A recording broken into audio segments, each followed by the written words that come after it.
Historians and archaeologists have long thought that the story of the earliest Britons was lost to the mists of time.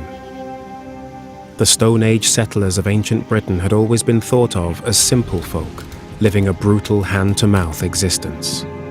An itinerant people, leaving almost no trace of their nomadic existence. But now, evidence is emerging that turns those assumptions upside down.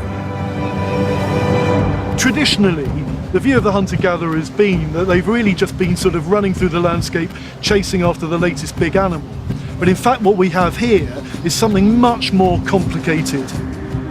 Archaeological sites all over the UK and Northern Europe are producing evidence that paints these people in a very different light.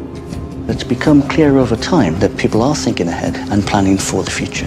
Then that is really quite a sophisticated way to interact with the environment. And scientific technologies are bringing prehistory into sharp focus in a way unimaginable just a few decades ago.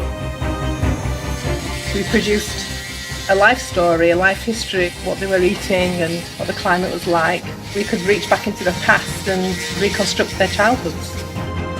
But perhaps the most surprising of all is a discovery in an ancient cave that completely confounds our preconceptions about who our ancestors actually were.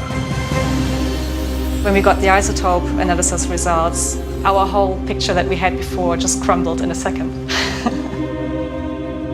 Thanks to science, we now have an increasingly clear picture of prehistory and the sophisticated people who were the first Britons.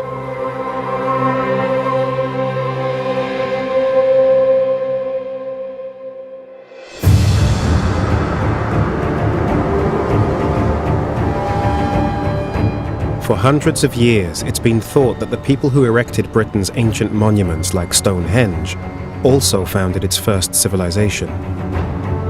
It's an understandable assumption. These structures are, on the face of it, the earliest obvious record that anybody